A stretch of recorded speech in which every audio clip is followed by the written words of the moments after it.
I always believed you didn't have to be loud to be strong. That belief followed me like a shadow for most of my life. You show up, you keep your voice level, you handle your business, and over time, people understand who you are. Or so I thought. Turns out, what they actually see is someone easy to use. A gap filler. Placeholder.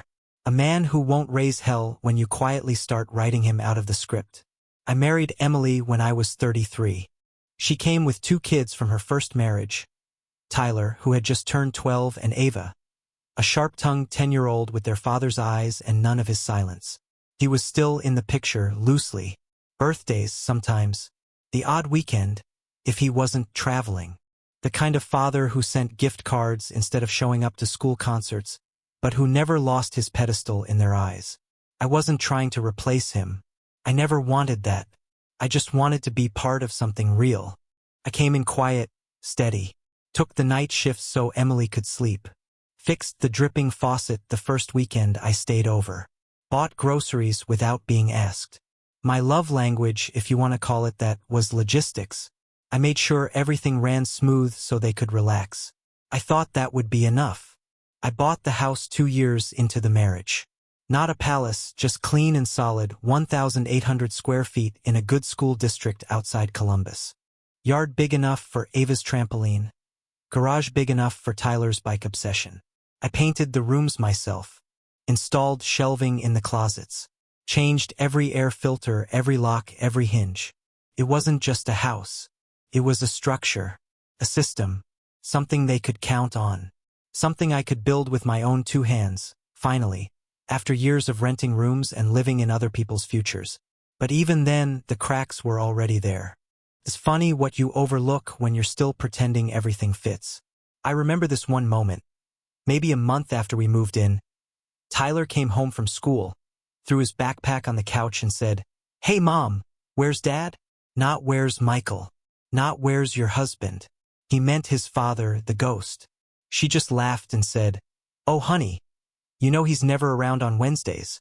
I was standing right there, holding a bag of mulch, dirt under my nails from the backyard I'd been landscaping all day. Neither of them looked at me. That was the first time I felt like a fixture. Not a person. A background detail. Still, I didn't say anything. I thought, let them adjust. Keep showing up. Keep being calm. They'll see. Instead, what they saw was a man who didn't make noise when he was pushed aside. The real shift started the year Tyler turned 15. His voice deepened, his moods sharpened.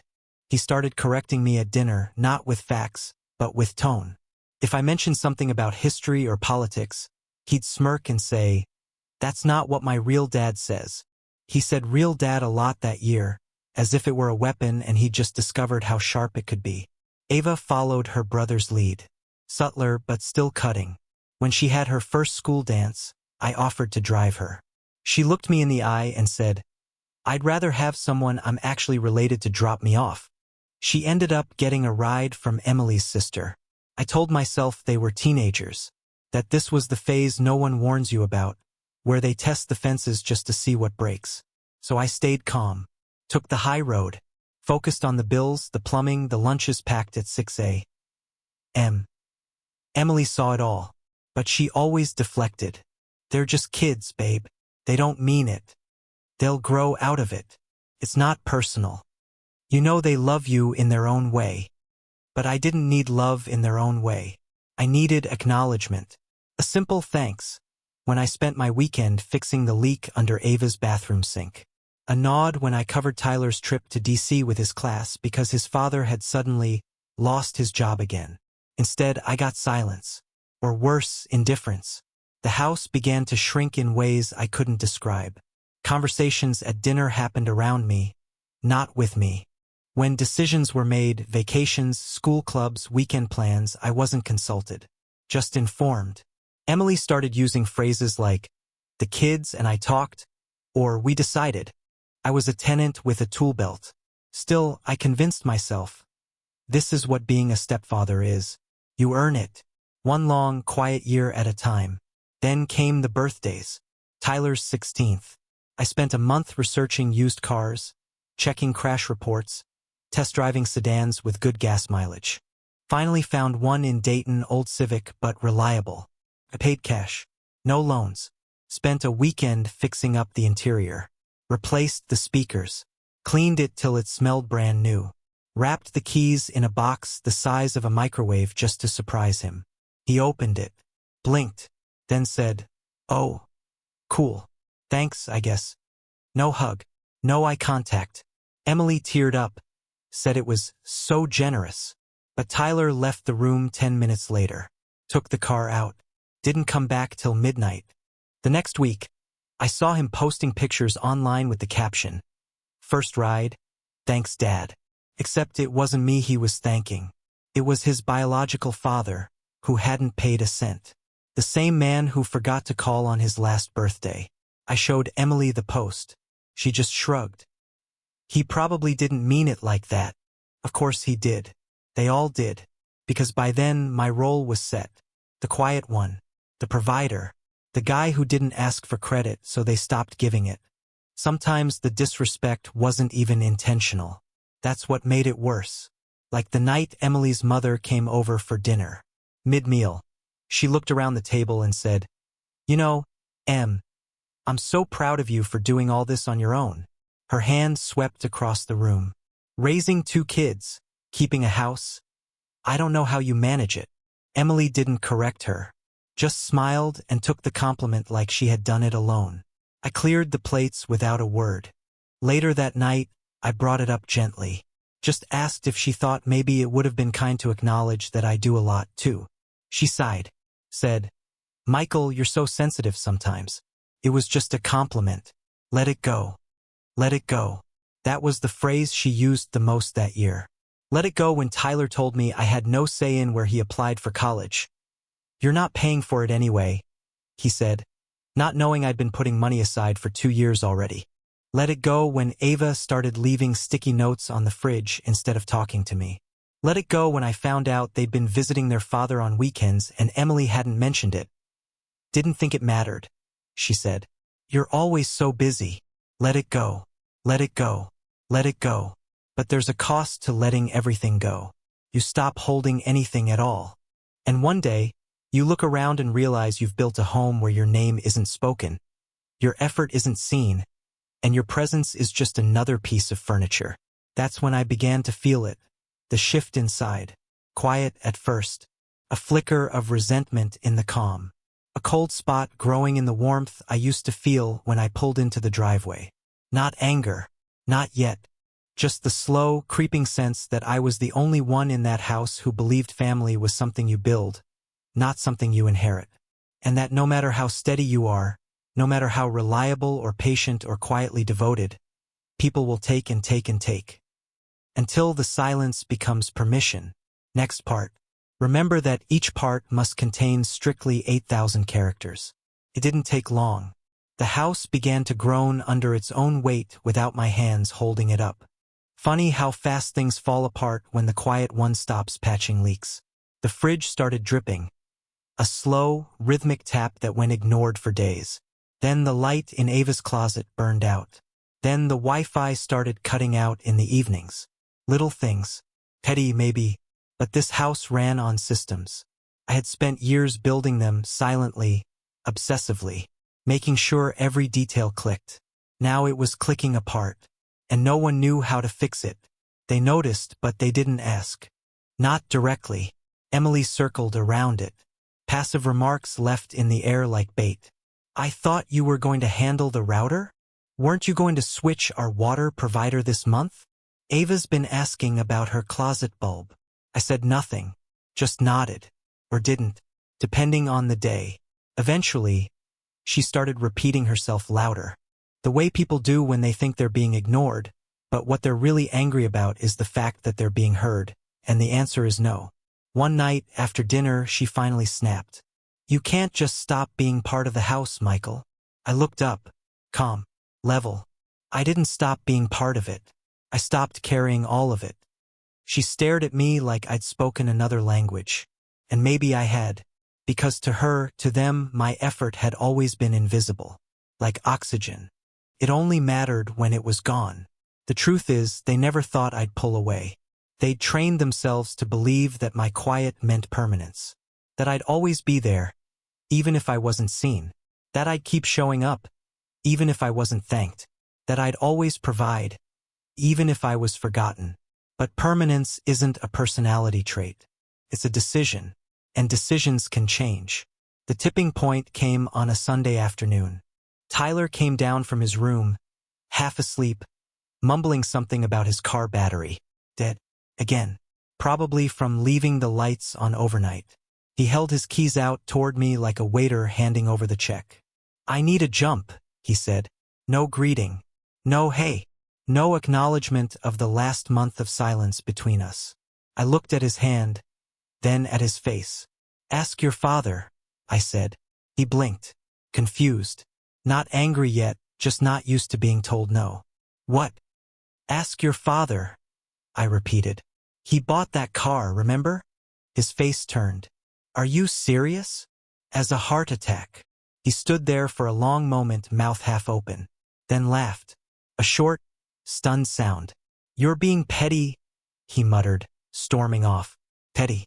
That's what they call you when you stop making sacrifices they never acknowledged. That's what they call you when the free labor suddenly costs something." Emily tried to smooth it over later.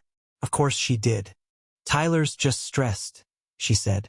"He's got exams coming up. He didn't mean anything by it." "He never does," I said. "That's the problem." She didn't answer.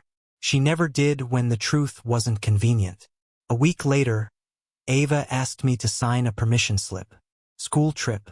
Weekend getaway with the dance team. I told her to leave it on the table. I'd look it over. I did.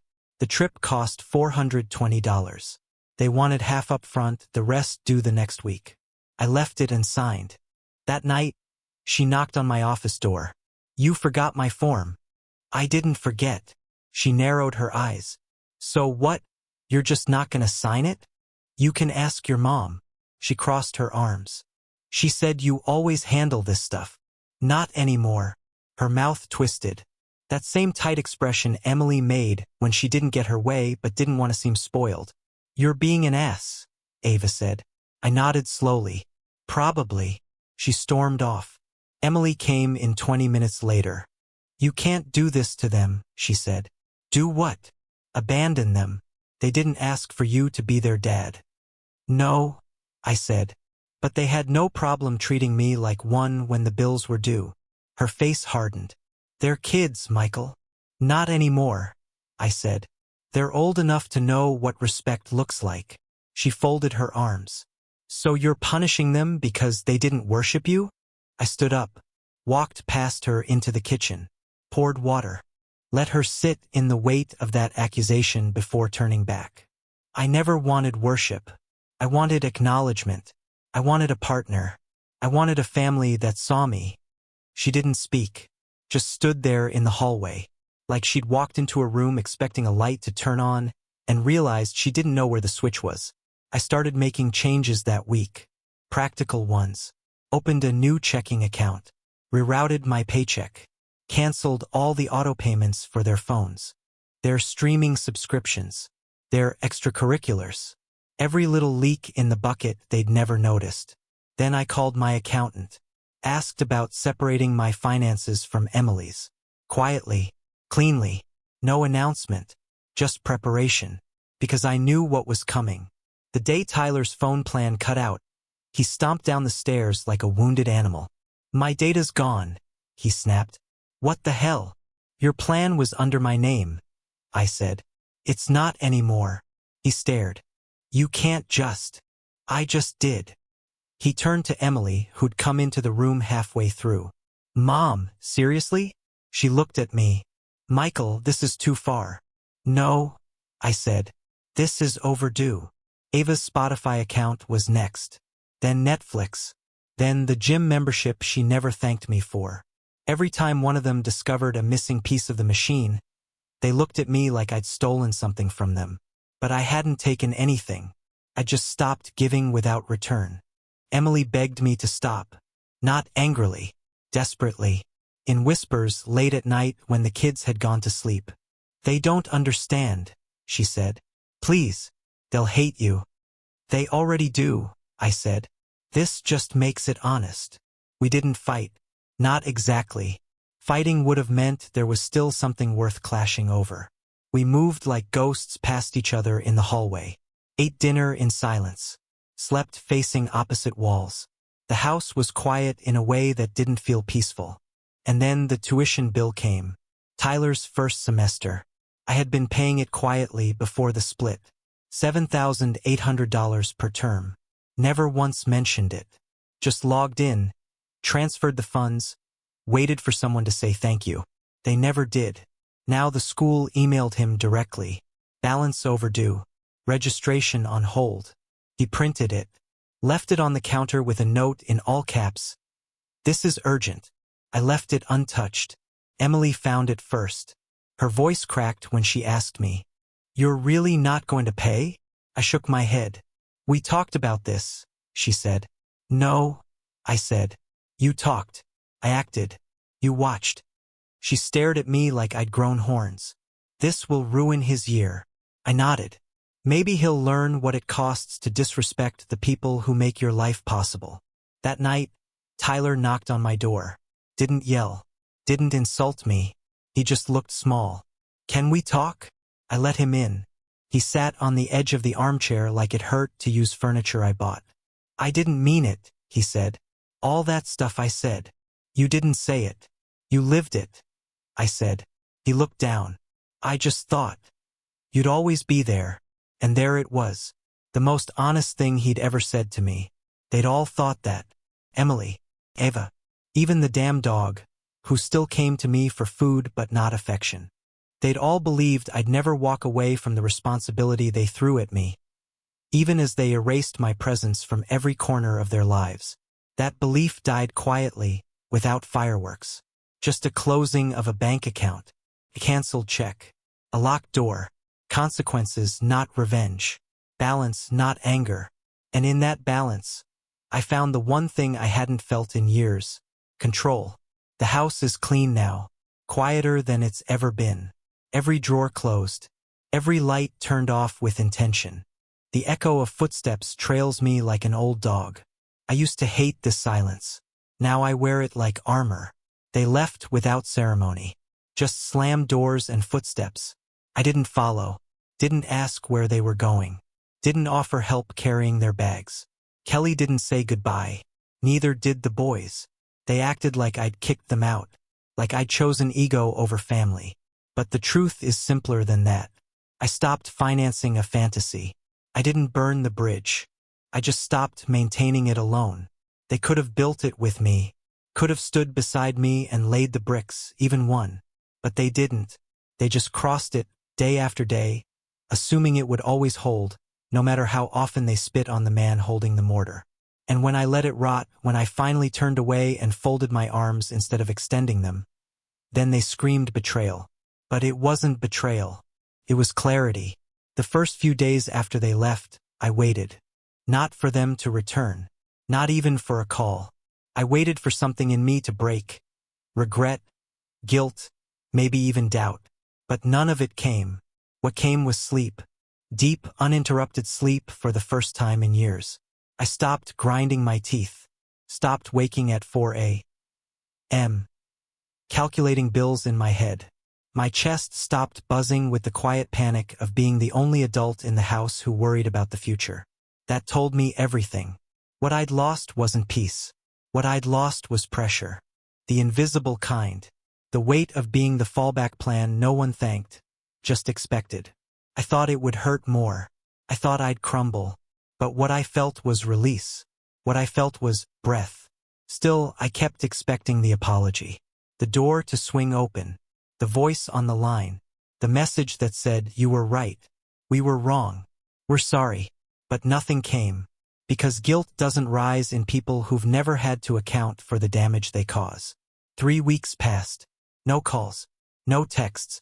I went to work. Came home. Ate alone. Drank less. Started organizing the garage, the one Tyler had filled with bike parts and forgotten tools. I boxed it all. Labeled it. Left it by the curb. 2 days later, the box was gone. No note. No knock. Just absence replacing absence. I sat on the back deck that night, watching the sun bleed out of the sky, and wondered, had it all meant nothing? 16 years. A marriage. A house built from scraps. Weekends lost to school trips and emergency repairs. Holidays spent trying to pull joy out of tight mouths and closed doors. Had it all been invisible? The worst part wasn't the rejection. It was the fact that no one even bothered to lie. No one tried to tell me I mattered. Not even out of habit. That silence was louder than any insult. That's when I understood. I was never a man to them. Just a function. A function with a paycheck. With hands that fixed things. A body that stayed up when they slept and drove them places they never thanked me for arriving at. I was service, not personhood. And the moment I asked to be seen as more, I became the villain. They didn't hate what I did. They hated that I reminded them I'd been doing it all. And now that I'd stopped, now that the faucet of unconditional support had run dry, they were left with the truth. The ugly, inescapable truth. Without me, there was no us. And without us, they had no story to hide in. Ava was the first to reach out. A short message. 2 weeks after leaving. Mom says you're being cruel. But I guess you were always like this. That was all. Not sorry. Not thank you. Just another knife cleanly slid between the ribs. A child echoing her mother's bitterness. A teenager trying to win a fight she'd never understand the cost of. I didn't reply. She wanted pain. I gave her silence. A week later, Tyler sent a message. Can we meet? I stared at the screen for a long time. Then typed back. For what? The typing bubble appeared. Then vanished. Then appeared again. I just want to talk. I agreed. We met at a coffee shop. Neutral ground. I got there early. Sat by the window. Watched the street. He arrived late. Same slouched posture. Same hoodie he always wore. He looked older. Not wiser. Just more tired. Like life had started pressing on him the way it had pressed on me for years, and he didn't like the weight. He sat down. Didn't look me in the eye. I thought you'd help, he said. Even after everything. I didn't answer. He kept talking. Said he'd tried to apply for emergency tuition grants. Said he'd asked his dad for help. Said he was thinking about dropping out. Then he looked at me and asked, why didn't you fight harder to be part of our family? That broke something in me. Because for 16 years, that's all I ever did. Every choice I made, every sacrifice, every hour of overtime, every moment of silence swallowed instead of screamed, was me fighting to be part of something that never opened its arms. I didn't answer his question. I finished my coffee. Stood. He looked up. That's it. I nodded. That's it. You're just gonna walk away? I already did. He didn't follow. The next day, Kelly called. I let it ring. Then I blocked the number. She sent an email. Long, meandering. Defensive. She said I was overreacting. That I'd abandoned them. That I'd let pride poison what we had. She didn't mention love. Or regret. Or gratitude. Just blame. Always blame. I archived the message. There's a drawer in the hallway I never open anymore. Inside it are photos I used to keep on the mantle. Family trips. School dances. Christmas mornings. I used to look at those pictures and see evidence of love. Now I see labor. Pictures of a man working a second job. Smiling because he thought it would earn him a place at the table. There are no pictures of the final days. No photos of the silence. No record of the moment I stopped begging to be seen. And maybe that's best. Because some endings shouldn't be captured. They should be buried. I've started cleaning the walls. Repainting. Replacing shelves that once held their trophies and trinkets.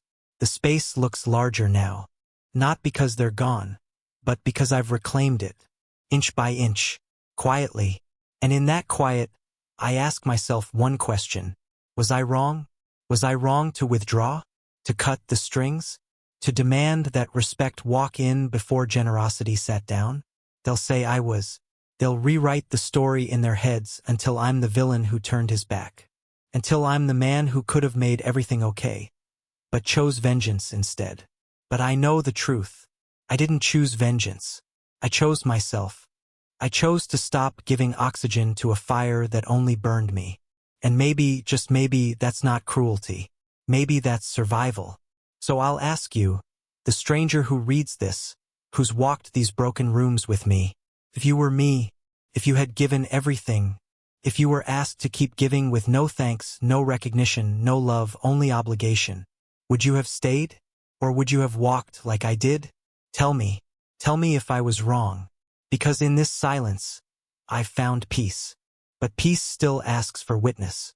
And I'm tired of carrying the answer alone.